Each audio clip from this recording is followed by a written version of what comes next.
mind sharing my screen with you guys and Go Guardian? So basically, this is how we're going to do class because my Chromecast says, screw you. So what I asked you guys to do is that I asked you guys to move these sliders around to figure out what your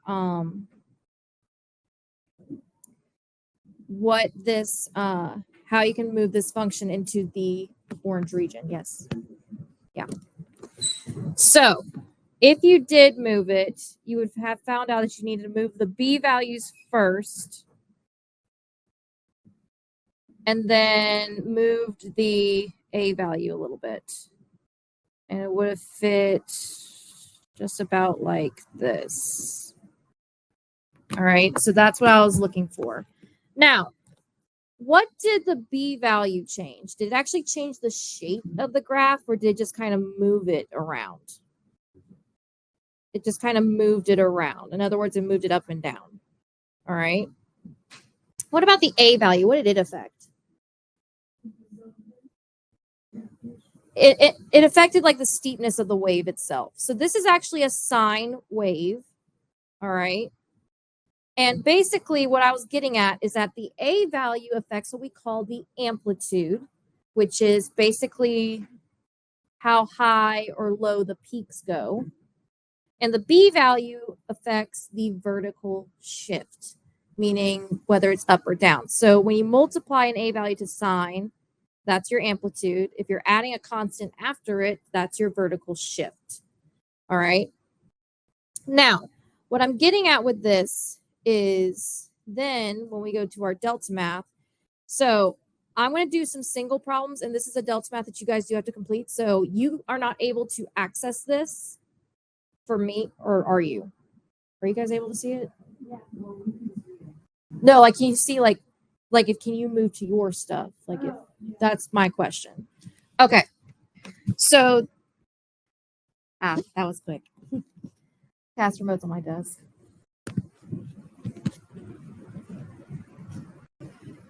All right, so basically I want you guys to go to the one that says 8.4 trig graph features. We're going to talk about the different graph features of trigonometric functions.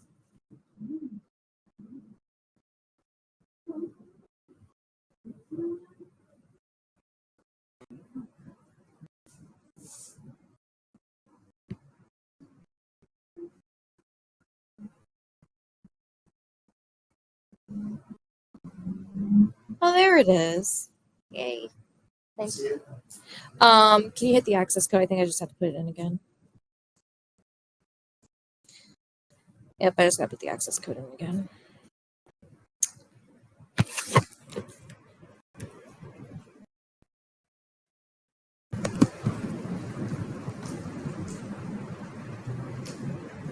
Thank you. Do you know why that volume thing is on there at all? It just started showing that up today. It's weird. I don't know why. And it's only the Chromecast because I tried with the projector and it's nope. That's weird. It's weird. All right, so we're back online. So I'll keep sharing my screen too if you just want to see what I'm doing. But this is basically what we're going to be doing. So actually, I'll stop sharing my screen. Now I'll keep sharing it just so you can see what I'm putting in. All right, so we're in delta math, and I want you guys at 8.4 trig graphs. So there are 3 types of properties when we're dealing with a sine graph. All right. It is the midline, the amplitude, the period, and the vertical shift. Well, technically there's 4 things, but midline comes from 2 different things. All right, so typically the type of function that we're going to be dealing with, it'll be in this form. So I would write this down like either in your journal or just on a separate sheet of paper. So the typical sine form is A sine of bx plus c. And cosine is the exact same thing, just with cosine instead of sine.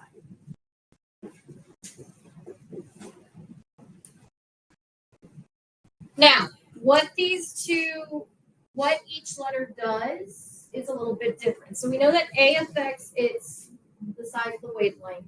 C in this case, it is B on the other one, represents its vertical shift, but we don't really know what B represents yet, but we're going to find out. So click the very first single. It says midline from a trig graph single. So that's the first one. All right. So we're going to write an equation for the midline of this graph. And what midline means is that it cuts the graph in half perfectly, meaning that if you counted from peak to peak, the distance from the top peak to the bottom peak, it'll be halfway of that distance. All right. So do me a favor, count from the top peak to the bottom peak, just vertically, what the distance is there.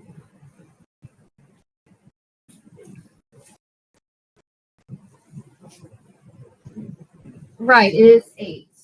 So that means our midline would be how far away from both peaks? 4. So if we count 4 units away from either peak, it doesn't matter, what y value would it end up on?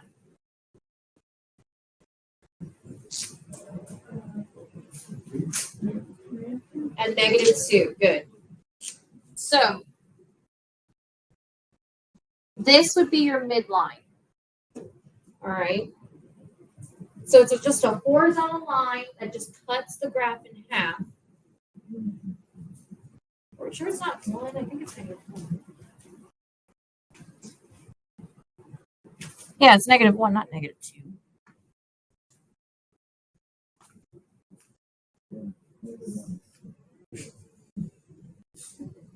So basically what this means is that the midline is the exact distance away from the top peak to the bottom peak. So this distance is 4, this distance is 4.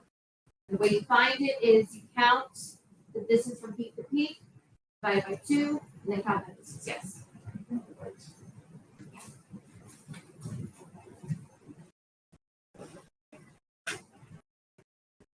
Now, that being said, we want to write an equation for this line. So recall way back in Math 1, how do you write your equation for a horizontal line?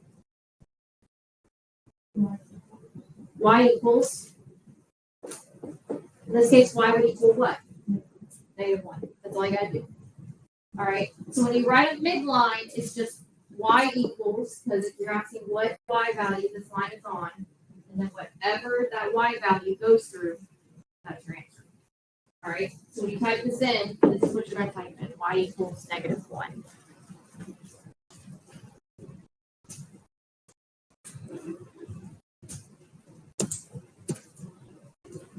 Now, why is finding the midline important? Because if you know where the midline is, amplitude is very easy.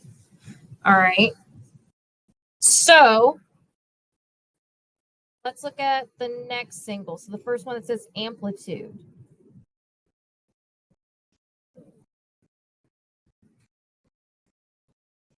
So it should look like this. Now, amplitude, again, comes from your A value of your graph. But if you're trying to find it, it's the distance from the midline to the peak. All right? So the first thing you want to do to find what the amplitude is figure out where the midline is. So remember, to do that, just count the distance, like the vertical distance from the top peak to the lowest peak. And it doesn't matter which peaks you pick, they're the same all the way through because it's just a wave. All right, so count how many units from the top to the bottom. Yeah, it should be 6. So if it's 6 units away from the top to the bottom, how do we get the new? Where's midline? How many units away should be? 3 away from the. So if it's 3 away, we're at 5, 4, 3. So that's 1, 2, 3. So our midline would be at 2. So what's the equation for the midline? Y equals 2. Now, your amplitude is how many units away the peaks are from the midline. So we kind of already said it. How far away is the midline from the top peak? How many units away? 3. How many units is it away from the bottom peak? 3. So the amplitude is 3. All right.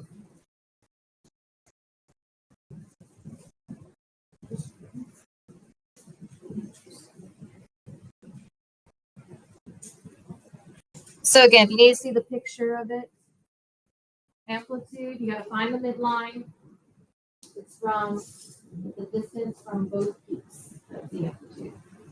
So it's the distance from peak to the midline. Is this making sense so far? Now, it may seem like this is all hobble-jawed and all over the place. It'll make sense when we actually start putting everything together. All right, we're just kind of breaking into pieces first. So, just to kind of recap, we have midline, which is basically write it as y equals some number, and it is halfway between peaks. Amplitude is the a value of the sine function or cosine function for both. And it is the distance from a peak to the midline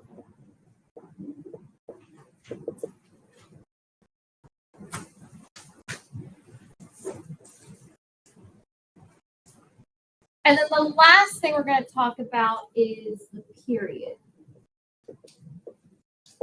And no, I'm not talking about menstrual cycles. All right. So, or grammatical dots that end sentences. All right. So, what a period is. So, go to the next single problem. So, the first one that says period from a trig graph. What a period is how far one cycle is. And what I mean by that, basically one cycle of a wave means that wherever it starts, typically we look at where it hits in the y-axis. All right, that's typically a good starting point. All right, basically we want to know where it hits again. All right, so when it goes through one cycle, meaning it goes all up, goes down, goes back up again. So when it starts going back up again, that's one cycle. So first off, let's just find the midline. All right. So how far away is this peak from this peak?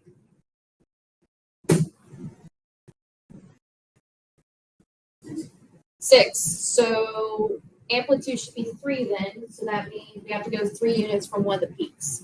So it should be at where? So if we're going 3 units, right, -2. So right here.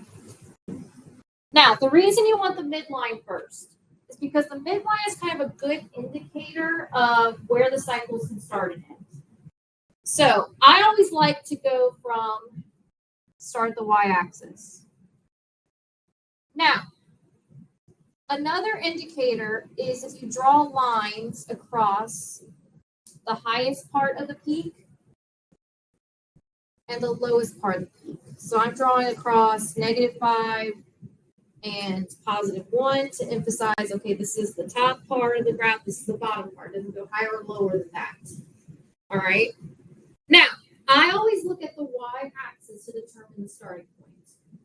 So basically, the way I figure it out is if it starts in the middle, one cycle is going to end in the middle. And that means it's going to go up, down, hit the middle again, that's one cycle. If it starts up top or below, it'll end up top or below. And it's still going to do that one cycle. So go start down, go up, hit down again, or start up, go down, hit up again. All right. So since we start in the middle, we're going to go up, down, and then once we start going back up again, hitting the midline right here, this is what we call one cycle. All right. So from here to here is one cycle of a sine graph. And we'll distinguish what a sine and cosine graph, what the difference is in a minute. All right. Now, since this is one cycle, basically your period is the distance that you went in that one cycle. And guess what tells you that? Especially if you're starting at the y-axis. Not the midline. So we're finding the distance from point A to point B. What tells us that?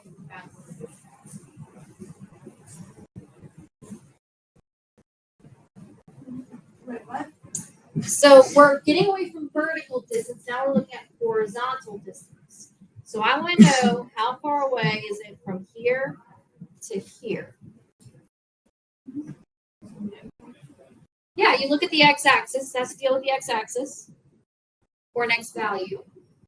Now, since we started at 0, that means the distance is where we ended at, whatever x value we ended at, which in this case is 2 pi over 3.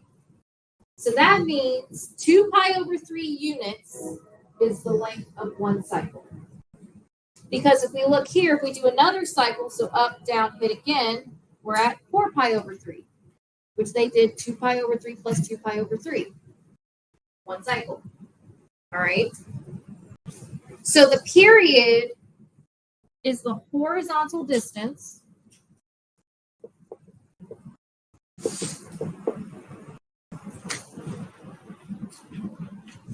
of one cycle of the wave. Now, we're going to learn some formulas, and I'll say yes. Yes. Now, we're about to learn some formulas that go along with this. All right.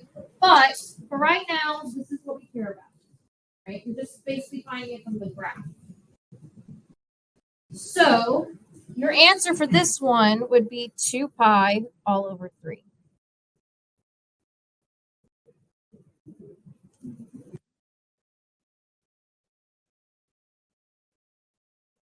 And again, if you want a nice visual, the period is that length of one cycle. Horizontal length of one cycle.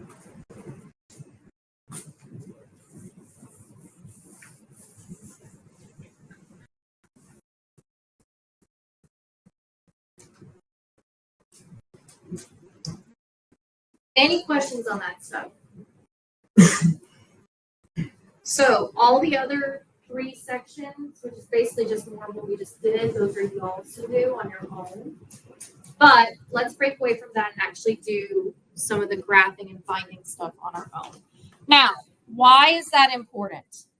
So there are 2 things that happen with sine and cosine functions that is important to us.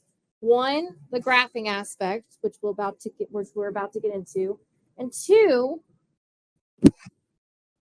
you can actually evaluate certain sine and cosine functions without the use of a calculator. And guess how we do that? We already learned something that helps us do that.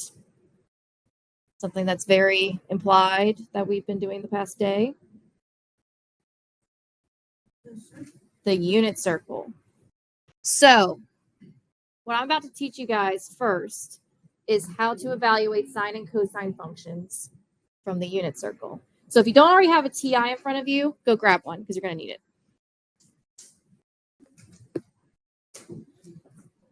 Calculator.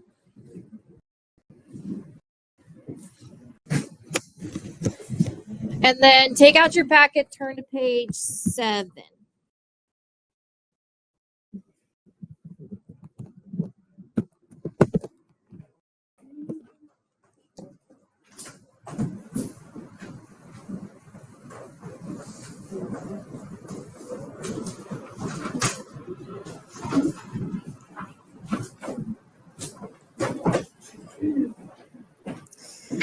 So first thing we're going to do is actually define the cosine and sine functions. And how we do that. You learned some trig back in Math 2. So that trig was SOHCAHTOA. So some old hippie caught another hippie tripping on acid. All right. You guys never heard that? SOHCAHTOA. Some old hippie caught another hippie tripping on acid. That's how you remember it. That's how I always learned it.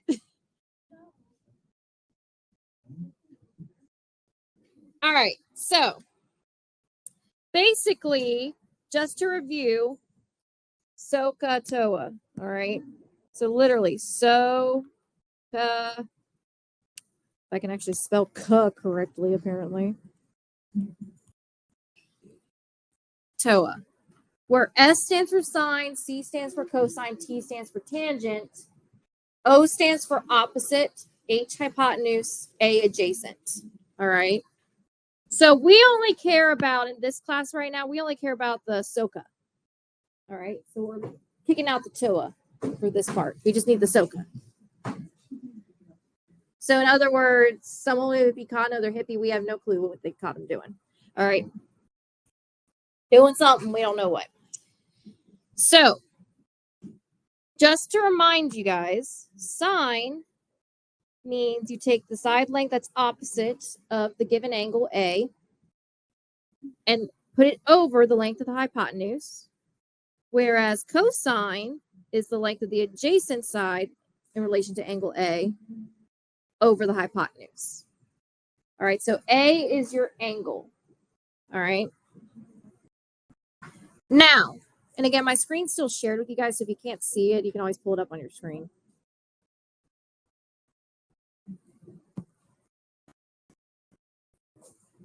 All right. Now, that being said, given the unit circle, all right, remember yesterday how we did all those special right triangles to try and figure out like sine and not sine and cosine, to try and figure out what all the points were? Well, very similar to it, but now we're going to actually do the trig functions connected to it.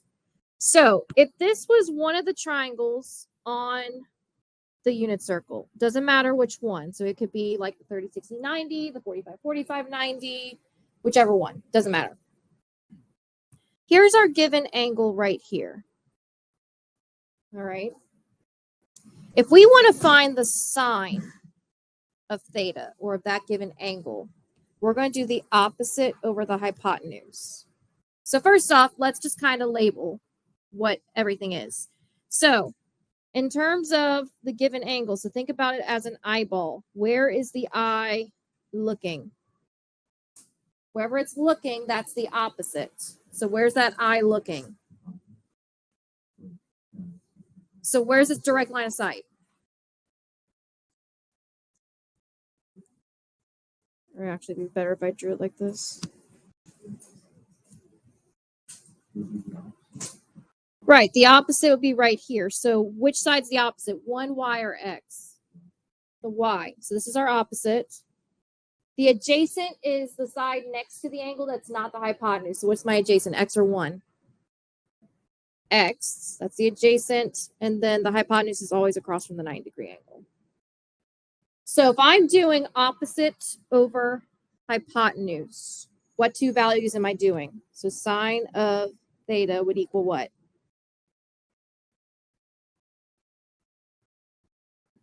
So what value is my opposite of that triangle? Y over 1, which is equal to what? What's y divided by 1? Y. So guess what? If you're looking for the sine of any angle, and if it's on the unit circle, it's whatever y value is associated with that point. So for example, if I was doing sine of 30 degrees, I would look at, so look at your unit circle right here. Here's 30 degrees. Here's the point. I'm looking at the y value of the point, so 1/2. Now, in your calculator, real quick, just to kind of confirm that I'm not crazy, all right? First off, make sure your calculator's in degree mode. So hit mode, make sure it's in degree because we're using degrees.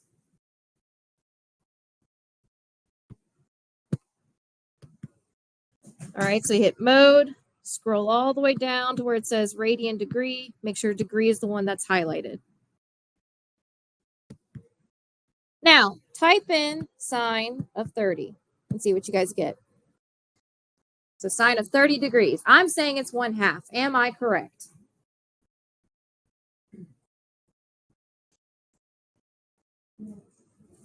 Yes, I am. All right. So that's how that works. Now, let's try cosine. So we're saying that sine of any angle on the unit circle is equal to the y value. Let's try cosine. So if I do cosine of theta, that's the ca in SOHCAHTOA. That means it's adjacent over hypotenuse. So based off of what I labeled over here, what value is my adjacent?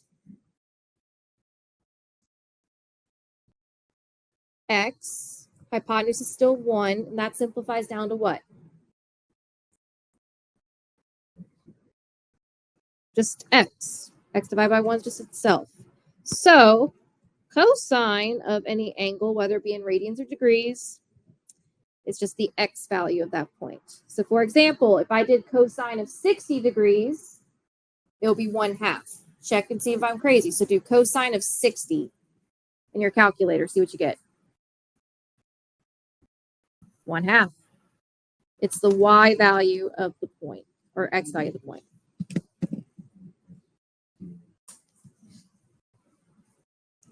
And that's what they're getting at. So that's why knowing the unit circle is important, because they will throw stuff like this at you on the test. And they would want exact answers. So especially if they ask, like, what is the sine of 45 degrees? You would say square root 2/2. What is the sine of 90 degrees? 1. Cosine of 270, 0. All right. So we're actually going to go through. So this just sums up what we just said. Sine of theta is the y coordinate on the unit circle. Cosine of theta is the x coordinate on the unit circle. All right. So let's go through and see if we can figure this out. So that's why I said you might want that unit circle in front of you.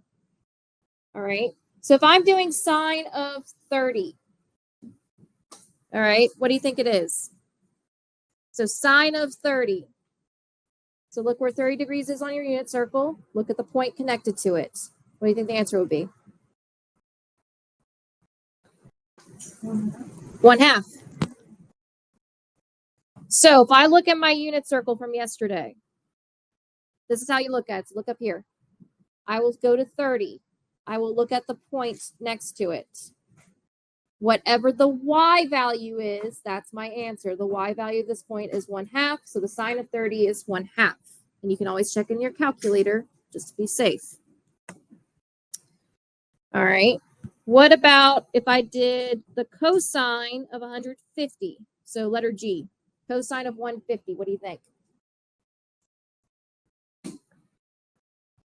So cosine of 150 degrees. Landon. Negative square root 3/2. So go to my unit circle. I find where 150 is. Cosine is the x value. So I'm looking at the x value of the given point, which is negative square root 3/2.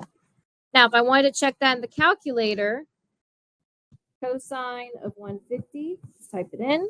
You get a bunch of random numbers. But I can check to see if it's negative square root 3/2 by doing negative second square root of 3 all divided by 2 is equal to the exact same number. All right. So it actually is the square root of 3 over 2 of the negative variety. All right. Any questions on that? Pretty easy, right? So that's literally all you got to do. So what is cosine of 90 degrees?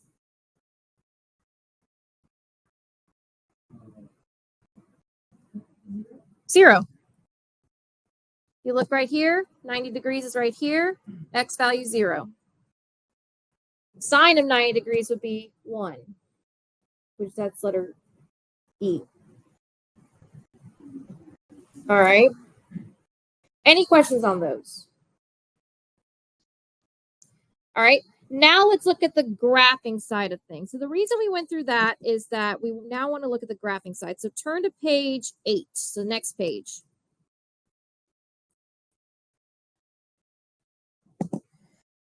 So what we're going to do is we're going to build the sine and cosine graphs from scratch, just their basic graphs.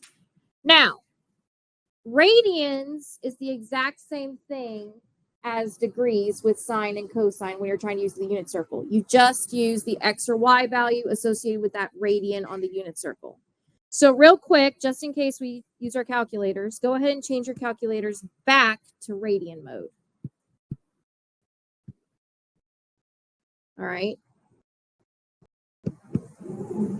Because if we put radians in, we want to make sure it's good. So in other words, if I put in sine of pi, which is 180 degrees, I should get 0, which I do, which you guys can't see because of that stupid thing on top of it.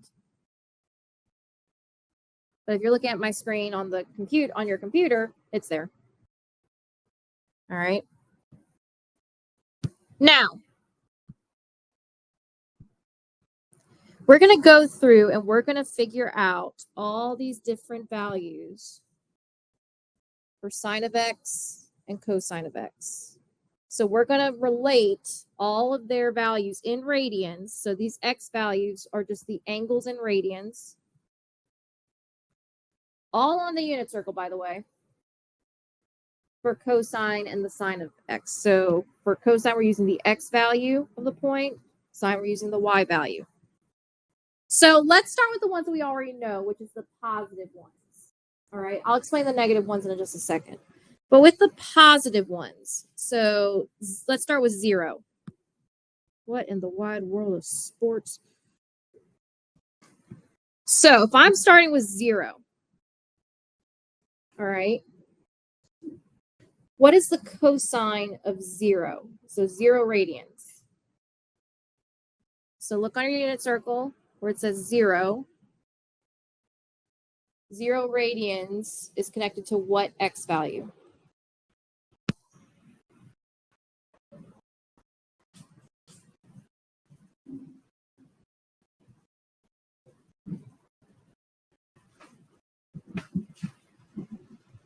One. All right, so 0 radians is connected to 1 as an x value. So we're just going to keep doing cosine. What about pi over 2? So look where you have pi over 2 radians. What is the x value there?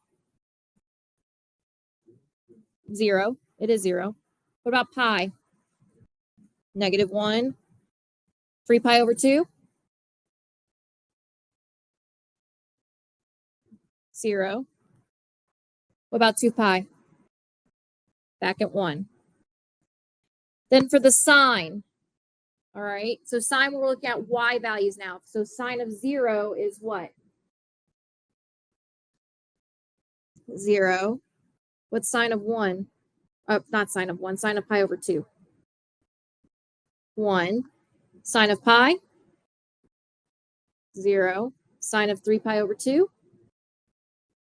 And then sine of 2 pi is 0. Now, remember how I said that negative angles exist, but only in terms of trig? Well, this is how it works. So, remember how I said that when we're using positive angles, we're going counterclockwise around? Guess what direction negative angles are going in? Clockwise. So starting at the same point, If we go clockwise, that would be the negative angle. So it's like you're doing the unit circle backwards. All right. Another way to think about it is basically you would find where it is directly across from originally where it would be. All right. So it's like literally like dead across. So if we're working backwards, so negative pi over 2, starting here, where do you think it would be? At what degree measure of the regular unit circle? So pi over 2 is usually associated with what degree measure?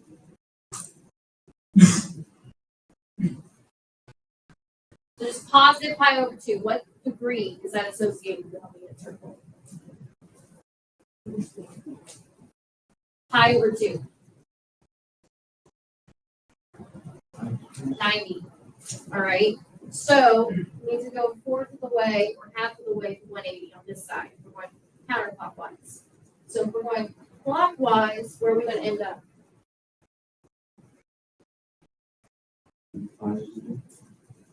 At 3 pi over 2. All right. So in reality, this is the same as negative pi over 2. All right. So guess what the cosine of negative pi over 2 is?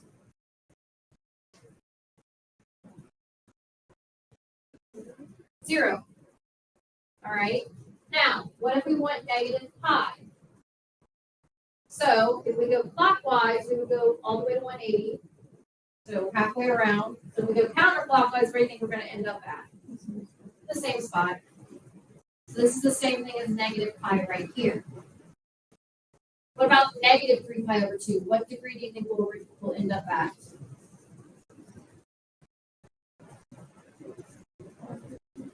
Pi over 2. So we'll end up right here. So this will be negative 3 pi over 2. Which means negative 2 pi also ends up in the same spot, which is right here. Does that make sense how that works? All right. So you just go around the other direction. And if you look, you guys see how these are inverses of each other, directly across from each other? The only ones that are not is 180 and 360 or pi and 2 pi. Those are the same. But for example, if I wanted to know where negative pi over 6 was, I would look where normal pi over 6 was, go directly across. It'll be right here where 7 pi over 6 is. Actually, no, I lied. Pi over 6 is right here, which means it'll be the first spot over here, so it'll be where 11 pi over 6 is. All right. So it's almost like you're trying to reflect them across. Does that make sense? You're reflecting it across the y-axis, and that's where it ends up. Or not the y-axis, the x-axis. So, if we're working backwards, based off of what we just found out, negative pi over 2 is what in terms of cosine? What value?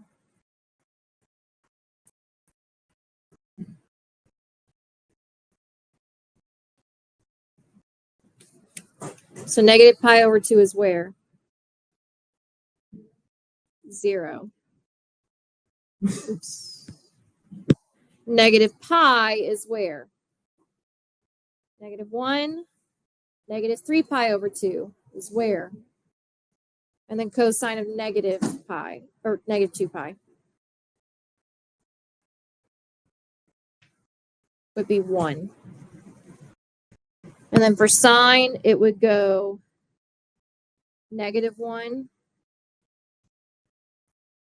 0, 1, 0. Now, we are going to take these points and actually graph them individually on the graph. So first things first, I'm just going to graph the cosine. I'm going to do that in purple. Sine, I'm going to do in green. So the top part, or where all the pi's are, those are our x values. The points that we just found, those are our y values of the points. So for cosine, I'm going to start with negative 2 pi, 1. So I'm going to go to negative 2 pi, and I'm going to go up to 1. So that's right here. Then negative 3 pi, 0. So that's on the x-axis. Negative pi, -1, so that's right here. Negative 2 pi 0.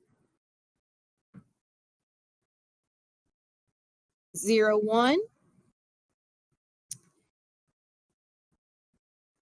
Pi over 2, 0.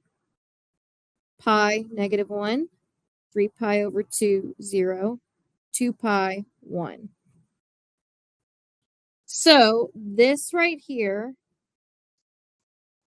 would be my cosine wave.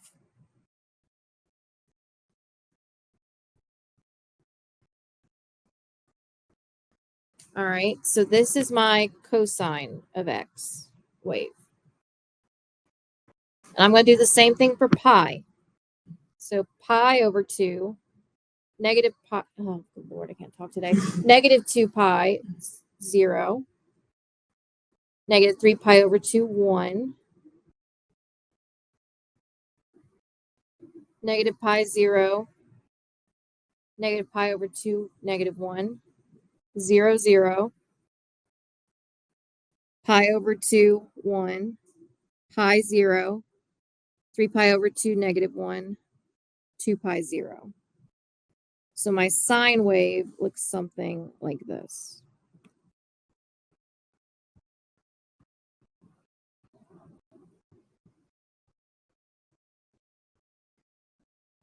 So green is my sine of x. Now, based off of these two graphs, let's identify the midline, the amplitude, and the period. All right, and I'll give you a hint, they're the exact same for both. So for cosine and sine of x, where do you think my midline is? It's the x-axis itself, so right here.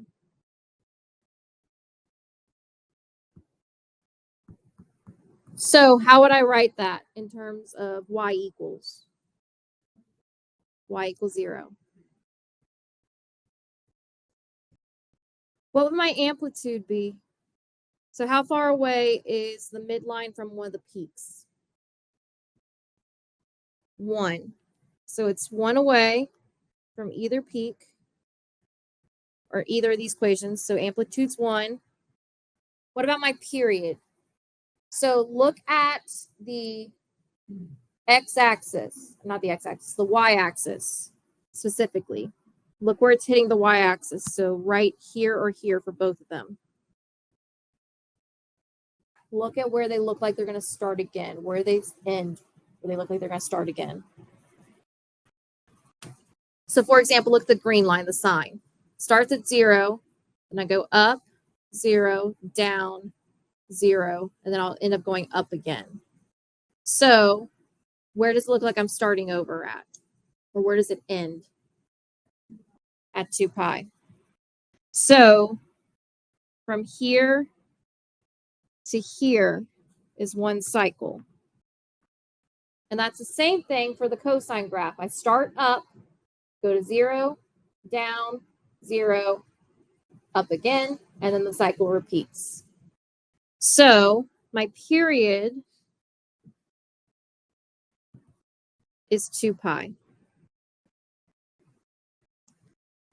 Now, since we know that the standard forms for sine and cosine graphs are this,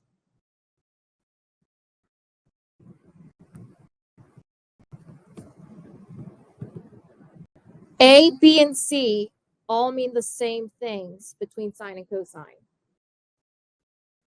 So these are the standard forms.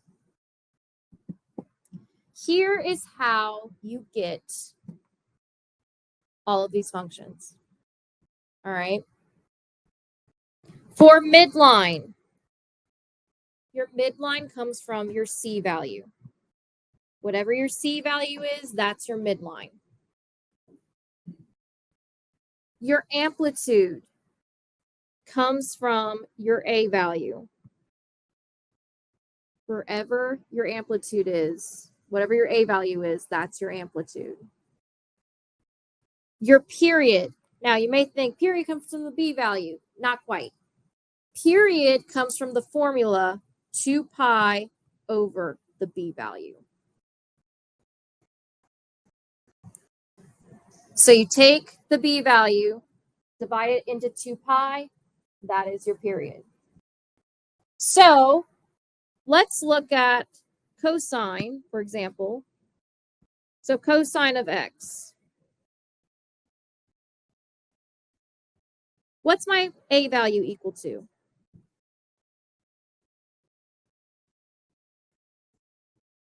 So A value would be dead in front of cosine. Is there anything there? No. So what's the unspoken value? 1. Is it not true that our amplitude is 1 for cosine of x? Yep. What about the B value? What's our B value?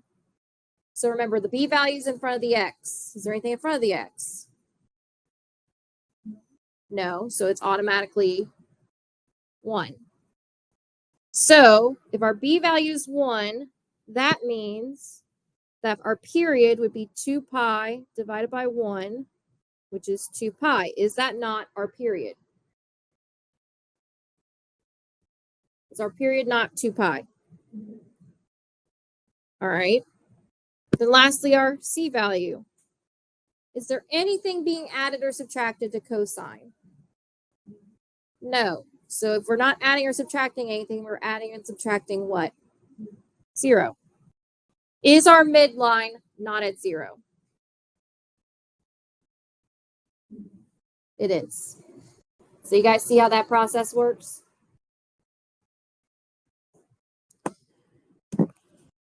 Now, let's actually work on graphing a couple of these. All right.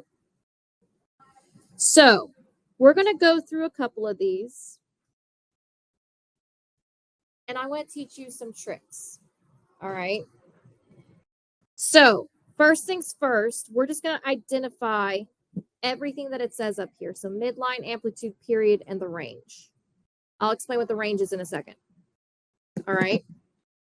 So midline comes from what value?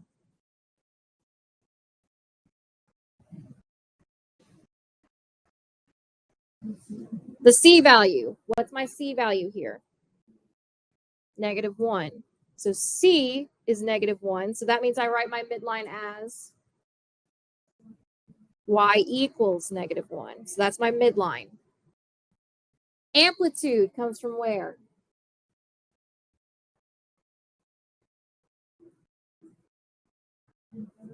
The A value. Where's my A value? -2. Now, the A value, amplitude's always... So A value, amplitude actually comes from the absolute value of the A value. So just make a note of that. It's the absolute value of the A value. So even though it's -2, our amplitude would actually be what? 2. So if we take the absolute value of -2, that would equal to 2. Now, the negative comes into play in another way, and I'll explain that in a second. Now, my period. So remember, period comes from 2 pi over B. So what's my B value? 1. So my B value would be right here where the X is. It's 1. So that would be 2 pi over 1, which is what? 2 pi. Now, your range. This is what we hadn't talked about. All you do for the range is you take your midline, so your C value, and then you plus or minus the A value or the amplitude. All right. So in other words, you would do -1 plus 2, -1 minus 2. And that would be your range. It's from the 3 Y values. In other words, it'd be your max and your min. So -1 plus 2 would be 1. -1 minus 2 would be -3. So my range is from -3 to 1. So in other words, 1 is my max, -3 is my min. That also tells you where your peaks are. All right. So another name for range is where your peaks are. So whenever we graph anything, I always want to graph my midline and my peaks first, just as solid lines. So I'm going to go through and I'm going to graph my midline at y equals -1. So right here. This is my midline. Now I'm going to graph my minimum, which is at -3. So right here. So this is my min, so my lowest peak. And then I want to graph my max at 1. Now, the reason you want to graph these lines is your wave, just like in that Desmos activity, is going to fall between those lines. All right, so this is our max. Now, with cosine graphs, so something that you guys definitely need to have, all right, for the test especially. Journal entry 8.4 describes a flow chart of all the different graphs, all right? So when we're dealing with a cosine graph, cosine graphs always start at the y-axis at the max if it's a positive A,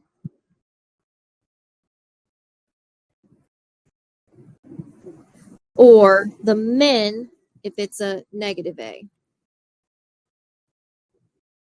All right. So if we're dealing with a cosine graph, it's going to start at the y-axis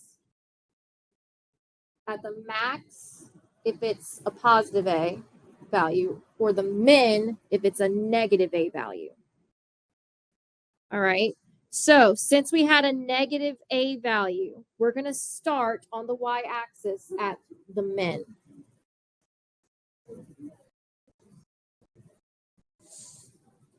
Now, the great thing about this is every step, so for every little tick mark here, here, here, and here, you're going to hit every line in order. So guess where I'm going to hit at pi/2? So what line do you think I'm going to hit, the max or the midline at pi/2 if I go in order? You'll hit the midline. So basically, you're going up now. So we go min, midline, max, midline again, min. And that's one cycle.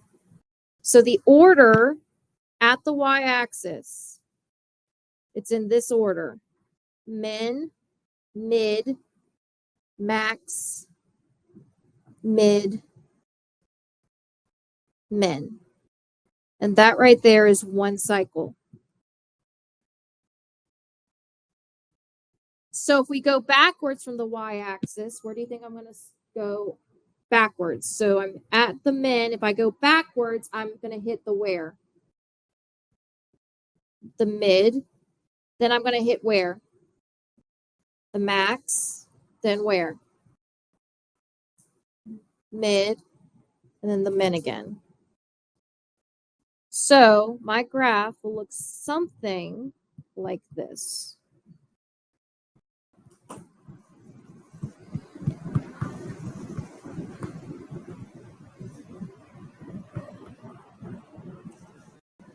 So that right there is my cosine graph. And it's always that pattern. So this is if it's a cosine with a negative A. A cosine with a positive A would go max, mid, min, mid, max. So a cosine with a positive A would be, you just switch the mins with the max and the max with the min. That's all it is. All right. And of course, we have our amplitude. which is at 2. So if we count from the midline to each peak, it goes up 2. So that's our amplitude. So we can label that as our amplitude. Our period goes from one complete cycle. So if we start at 0, we should end up at 2 pi, which we did. So this is our period, aka one cycle. Midline we already marked, and then our range is right here. So from the max to the min is our range. Does that make sense, guys? All right, let's try a sine graph real quick. So let's do the one beneath it. So again, same process, all right? But with a sine graph, just note over here that with sine, you start at the y-axis at 0, regardless of if it's positive or negative, a value. All right, so regardless of if it's positive or negative a value, you always start at 0 at the y-axis. All right, or at the midline. So not necessarily 0, but the midline. So you always start at the mid. Sorry, not 0. Midline. So you always start at the midline. Now, before we do anything else, let's figure out our midline, our amplitude, our period, and our range. So I'm going to label A, B, and C. Midline comes from what value?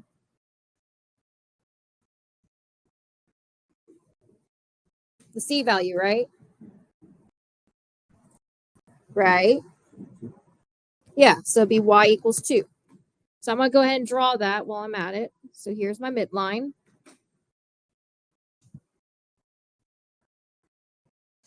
Amplitude, all right? It comes from the absolute value of your A value. So what's my A value? 3. So what's the absolute value of 3?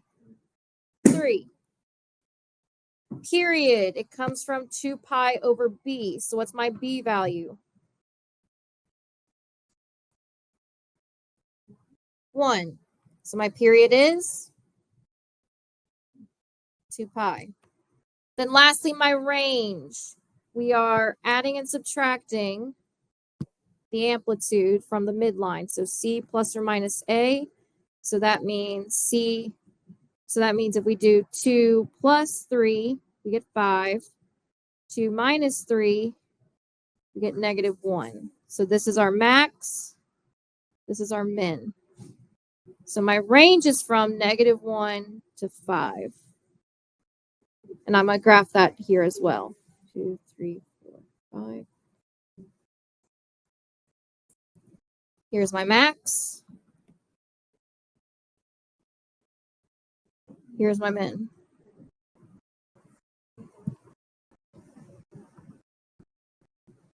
Now, it always starts on the y-axis at the mid, sorry. But the order depends on whether A is positive or negative. So if A value is positive, we're going to go for mid, max, mid, min, max. If the A value is negative, we still start at the mid, but we go in the opposite direction. So we go mid, min, mid, max,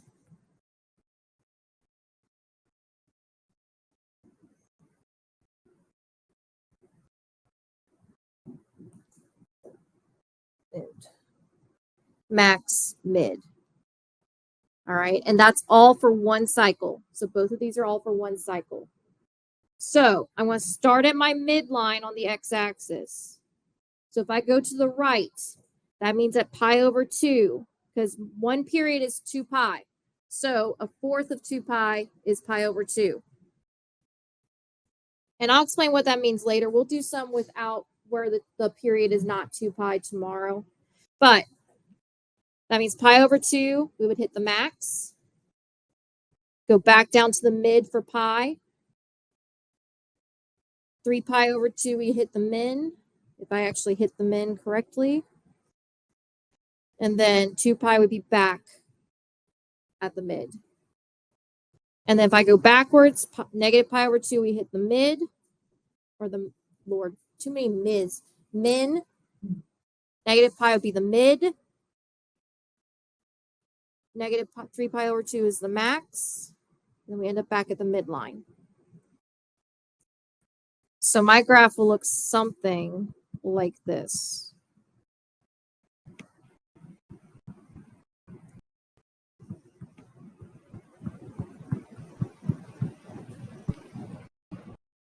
And that's the sine graph.